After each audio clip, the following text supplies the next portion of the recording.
Sırada turizm yatırımcılarının, gayrimenkullerinin ve uluslararası markaların geleceği, modeller ve fırsatlar konulu panelimiz var ve moderatörümüz Indigo Grup Yatırımlardan sorumlu Genel Müdür Yardımcısı ve Türkiye Turizm Yatırımcıları Derneği Danışmanı Sayın Fatih Tokatlı ve panelistlerimiz Hilton Doğu Avrupa Geliştirmeden sorumlu Başkan Yardımcısı Michael Collini, International Hotel Development Europe at Marriott International Başkan Yardımcısı Sayın Paul Rosenberg ve Premium Mid-Scale and Economy at Accor Middle East, Africa and Türkiye Baş Geliştirme Sorumlusu Maya Ziyade bizlerle beraber.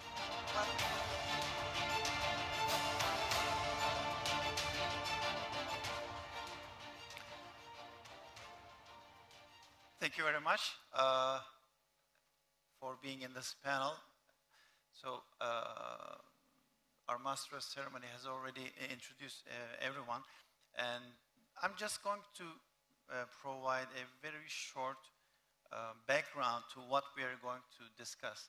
So I'm not going to go back 40 years. Just in 2000, in Turkey we had close to, not even exactly, close to 400,000 beds, which would more or less translate into 200,000 rooms. And they were what we call the ministry certified facilities.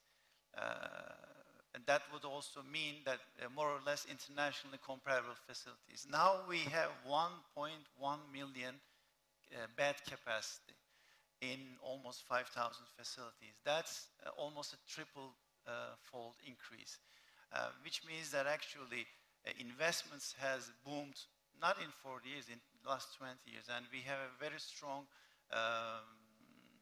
tendency to continue as well.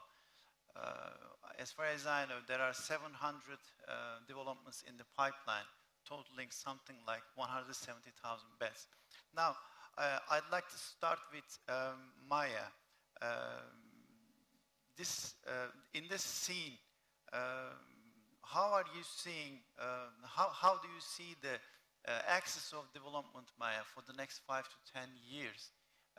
And how are you preparing Accor in Turkey, of course? And how are you preparing yourselves to take a position in the scene? Because we are going to have revisions, renovations, and new developments in this landscape as well. Thank you. First of all, marhaba. Paul was asking me about my Turkish, so that's it. I'm really glad to be here. It's actually my first time to attend this conference. In terms of tourism growth in Turkey, you know, Turkey has seen significant transformation the past 2 decades. And it has attracted the travelers, especially because of the cultural and historical heritage. But with the investment in infrastructure in Turkey, as well as the high quality of products available, high quality of hotels, Turkey was able to attract the modern traveler. And we've seen today the amount of tourism or tourist arrival to Turkey and the growth of the tourist arrival in Turkey. Hence, you know, the future is very bright. Now, the key here is to understand the mindset shift of the traveler. What do the traveler needs in the future, and to adapt accordingly. And at Accor, we have embraced the augmented hospitality. Augmented hospitality is it's not only about hotels, but also about F&B offering. It's also about branded residences, about co-working space, especially with the evolution of co-working space after the COVID. And we've seen in the report previously that it's something now more embraced by the employees. So we've adapted this, we've embraced this at Accor. We're working to have the augmented hospitality, to have different offering, to diversify the offering, in order to be ready for the future. So this is related to the traveler and how to adapt to the mindset shift of the traveler, because there is always evolution, and we should always be aligned with what kind of attractions the modern traveler needs and how we could tackle it in the future. But also there is another element that is equally important. It's sustainability. Now, this is very important. We should always understand that we should build responsible and sustainable hotels in the future. This is becoming very crucial in terms of clientele, but also in terms of investment. So clientele, we're seeing now too many accounts asking for kind of sustainable hotels. They are asking, what is the hotel doing in terms of single-use plastic? What's the involvement in the local community? Food waste. So these are the questions asked by key accounts for future demand and future booking. And in terms of investment, this is also key because we're seeing evolution also in terms of access to finance, to financing. So there will be more demand on building sustainable hotels in the future. So at Accor, we're all ready for it. We're embracing augmented hospitality as well as sustainability. And this is to be prepared for the future. Maybe just to respond to that, how are you supporting the investors and what are you proposing to investors, especially to make themselves more sustainable? Because all these things being on the investor side, taking your 30-year hotel and making it, trying to make it a sustainable one, involves a lot of new investments. So how are you supporting them from know-how side? Anything you can come up with? Yeah, sure. So sustainability is key when you construct the hotel, but also when you operate it. So you could reduce, you could eliminate single-use plastic, you could reduce food waste, you could be part of the local community by sourcing local food. So this is in terms of operation. Now, in terms of investment, we have in our brand standards some elements related to sustainability. There is definitely a question from the investor. This does actually increase the investment cost. Yes, but in the future, it will reduce the operational cost. So we could tackle this together with the investor, but it's very important to be educated on the importance, even if that requires an increased investment cost. But we try to educate investors and by numbers, to show that in the future, this is essential. It will reduce operational costs, but also it's essential to attract key accounts in the hotel. Very good, thank you. Mike, is Turkey different from other countries in terms of, development scene? What are the challenges, or what are your challenges in making new developments in Turkey? Good night, everybody. I oversee our development activity in Central, Eastern and Southern Europe. It's 35 markets. It's an interesting mix of mature economies, emerging economies and difficult economies. But Turkey is by far the most interesting, exciting and dynamic economy in the markets I follow. It's not without its challenges. There are challenges in hotel development for most markets in terms of permits, approvals, lack of financing for new build construction is a big issue today. Perhaps less so in Turkey, where there tends to be more of an equity element into the funding of the scheme. Supply chain issues, construction inflation. They're all challenges, but I think one of the, I wouldn't say challenges, but there's a great opportunity in Turkey, and with opportunity comes challenges. We have now 116 projects either trading or under construction. 77% are with first-time owners. And that's an interesting challenge. That's an interesting challenge in helping these owners develop their first hotel. There's a lot of expertise in this market now. I've been coming for 17 years and I've seen this market grow and mature with advisors and good architects, but there is no substitute for getting your operator involved early, getting your architect, an experienced hotel architect, getting a fundamental market study done. So there are ways of overcoming that. We are very resourced and structured in this market. I'm delighted to say that Funda Eratici will be transitioning from our sales team into development in January to lead our activity here. But we're supported with Turkish-speaking architects, interior designers, project directors, the whole spectrum of activity to support first-time owners in particular. That's where we're seeing the volume of our growth, that sort of small and medium type owner that is embarking on our hotel development for the first time. Hotels are very different from other asset classes. They are labor intensive, they're capital intensive, they're operating businesses. So it's important that, you know, the study's done early on,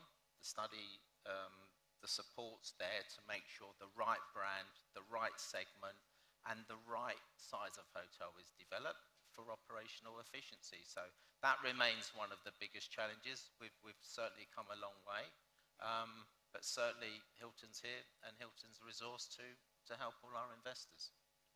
Thank you. Paul, following up on that first question to Maya, a large number of hotels in Turkey are, they need significant revision, renovation, and etc. Rebranding, a lot of work to be done. And how Marriott is looking into that part of the market, or in general as well. And how are you helping the investors through that process? And what kind of instruments, contracts, flexibilities are you offering them? And know-how, of course. Sure, thank you, Fatih. So conversions are a big focus for us, like most of our competitors. You know, if we look specifically in Turkey, we have been able to introduce conversion brands that are really great vehicles to, you know, take an existing asset and make it fit within brand standards that are more flexible. So a great example of that is Delta by Marriott in the premium side, or 4 Points Express by Sheraton in the mid-scale side, which we've introduced in July, and we'll have the first 2 properties opening in Turkey in the next few weeks. So for us, really the answer is to find flexibility in the PIP, the Property Improvement Plan, and, you know, to talk to the owner depending on where in the investment cycle is the property. And I think also what we've seen a lot in Turkey is new hotels, but they work like conversions because they've already been built. And very often we're involved late in the process. And the way to fix that is what we spoke about, the conversion brands, but it's also going to what Mike said, it's local expertise. You need local people in the market to understand the dynamics, the challenges, the culture, and you really to work together to make it happen. So we've had very recently, you know, projects that where we closed the transaction 3 months before opening on a new hotel. And there's no way to make it happen without that involvement and that work. So we're seeing a lot of opportunities. I think it was also interesting looking at Thomas' presentation about the increase in the supply versus, you know, versus what is there, the existing supply, which is not as high as in other markets.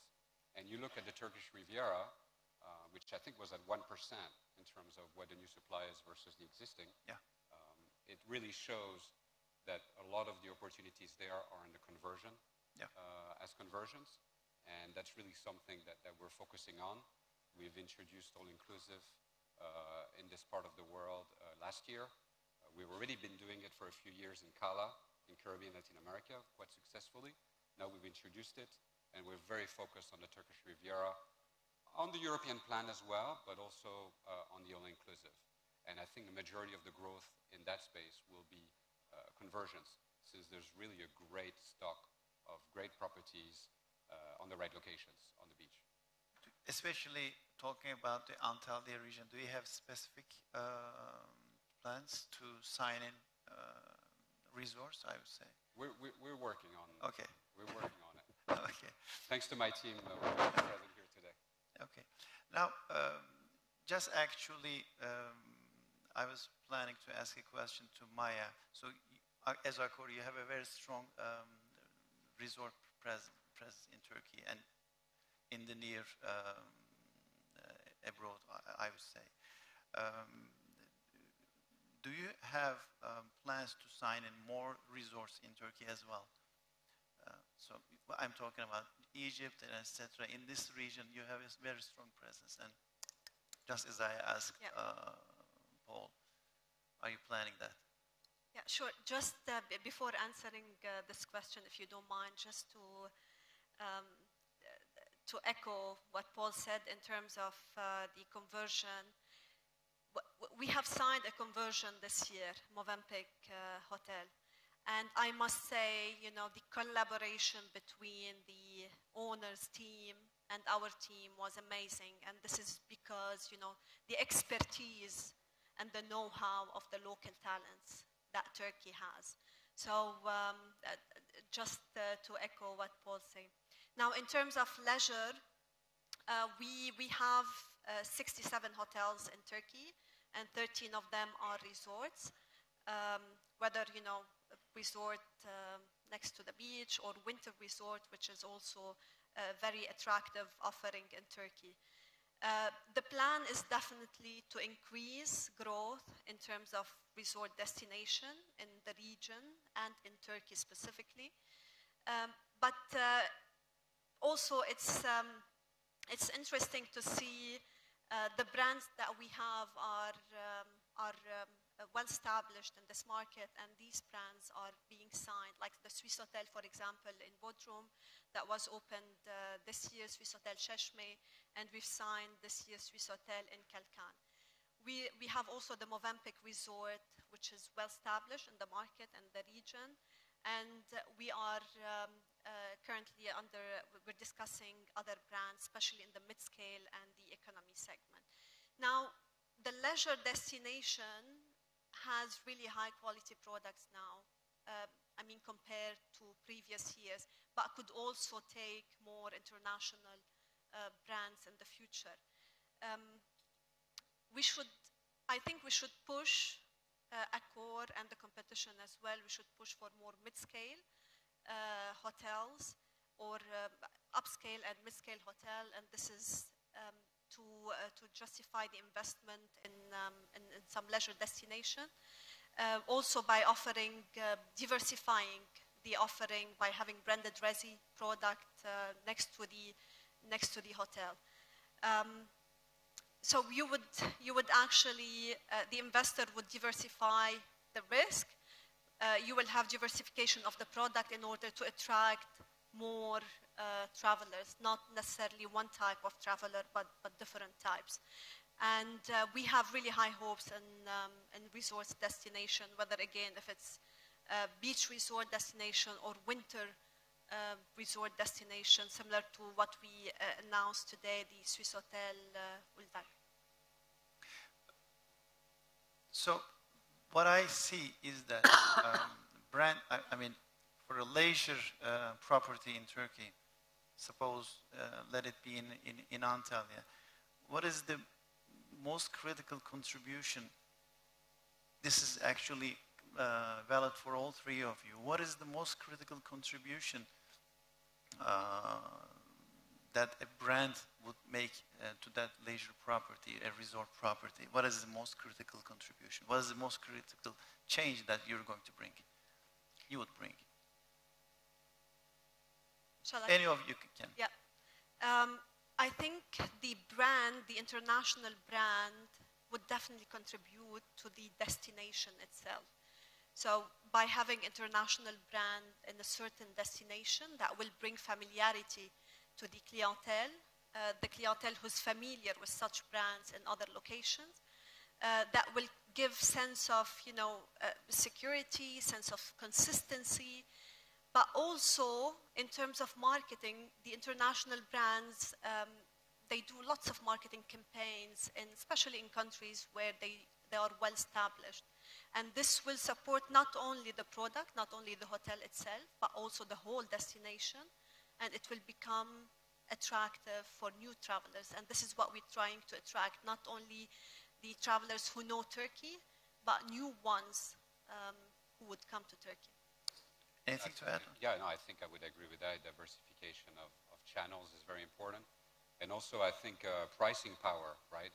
Brand, it gives you the ability to get that recognition and able to drive your pricing higher within international markets. But it takes a whole exercise, right? I mean, it's not just putting a brand on the building. It's not just the physical product, right? Yeah. It's also from a whole service, experience, F&B. So there's many aspects that enter into it. So for us, it's a holistic approach in terms of what the owner wants to achieve and how we can help him on his way to achieve. Because obviously, it's also true that a lot of the growth in Turkey, and especially in the resort market, is in the franchise side, except with the luxury brands. And so it's important to align on that.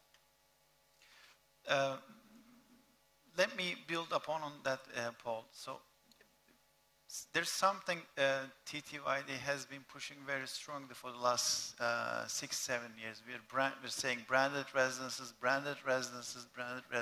and we have challenges on that. Because the properties, branded residence and long stay, they are largely decoupled from hotel properties, okay? And I'd like to hear from you. Of course, you are all free to welcome to step in as well. How does that compare to other markets? And what are your plans as Mario to grow more in that part of the market? So actually, I'm quite proud to say that Turkey is our largest residential market in Europe. So we've had tremendous growth. We have 4 residential projects open, branded residential projects, and we have another 3 in the pipeline. And so it's made up of some projects that are standalone branded residences and then co-located with a hotel. So we've seen more demand for standalone and city destinations, although Ritz-Carlton Residences in Bodrum, Epic Island is an exception to the rule. But in general, we've seen more co-located within resorts. So for us, it's a great growing platform. It gives really an ability to a developer to leverage the brand. And for us also, it gives us an ability to showcase the brand to a customer that will be, living there the entire time. So there's a lot of advantages, but also one needs to be careful. Since, the big difference between a residential project and a hotel project is the developer disappears once he has finished his job. So we always need to work. But I think in general, we're very happy, and we're looking at more opportunities today. Obviously, in the premium and luxury segment, all the brands actually have options, but we're seeing more, in the luxury brands. It's usually more attractive. So yeah, it's a big business, and today we are, I believe, number 1 because we're able to offer different brands. But let's say, again, I'm going to ask this: why an investor should look into developing a branded residence instead of a hotel property? So typically, I mean, it's a good question, but typically permits, permits tell you what you assuming everything is equal. But if they have, well, yeah, it's a good question. So at the end of the day, we're still a hotel company. Yeah. And that is our clear focus, right? We have no plans to become a residential company or to spin it off. It's a great additional business. So I think our focus continues to remain to be on a hotel. But I think it depends on the area as well. We have signed a JW Marriott residences in Tarabya area of Istanbul. We would have not necessarily put a luxury hotel in that area, but it's a great residential area. Yeah. So I think the dynamics, the demand is quite different. And I think it also depends, right? So what we spoke about, if you have a co-located hotel and branded residences. The branded residences definitely give a big boost for the financing of the project, which we're all on the same page on that, and with the owner to make sure that we can achieve that. Turkey's a market we would look at branded resi. It's not our core business, but yeah, there's opportunity there. I think it's a complicated area, and you've got to get the right balance between maintaining your brand integrity and licensing that to a developer. Standalone branded resi is quite specialist. We will look selectively at it in Istanbul. Certainly Dubai, we're doing it at high-end schemes. But it's all about where you can really create value. But it is a complicated area of law. And it's not our core business, but we are doing more of it now. One of the things today that was emphasized by the president was that we have to expand more into the rest of the country, into Anatolia. We have to build new corridors and etc. And that means, as you said, Michael, not even 77%, maybe 95% of the investors will end up doing their first investments. But I remember a study that was done, actually a strategy that was published by the government in 2007. There was a target of 500,000 new thermal well-being beds by 2023. That was a huge target. So we fell spectacularly short of it. But that also means a huge area of play is in front of us. But are you going to be able to, all three of you, when that starts happening, are you going to be able to go into that field to play? With your brands, with your teams, with your... I think that's just one area. I think Turkey has tremendous opportunity across the whole country and across all different types of tourism. We've spoken this morning about diversifying. I think Turkey's got a long way to go to diversify its tourism offering, and thermal resorts is just one of them. But certainly we're seeing demand in all these areas. We're seeing a huge appetite for our brands. Istanbul, the regional cities, resorts, non-coastal resorts, and we've strategically now introduced new brands to cater for that different demand. So yeah, we're excited about the future, but I think there's a long way to go to bring all types of hotels in all types of areas in Turkey. Okay. And that's just one of them. I think if I could pick up on that, on your point that you brought about first-time investors in the hotel business, which is true, you find very often in Anatolia. I think, for us, the most important, and we're lucky that in this market we have a very strong consulting community, is really for the owner to be represented and to work with a consultant, can help them to understand how the hotel business works, how to develop hotels from a technical services, so all these aspects. And I think this is where we've been quite successful, is working with these partners who also provide operating services.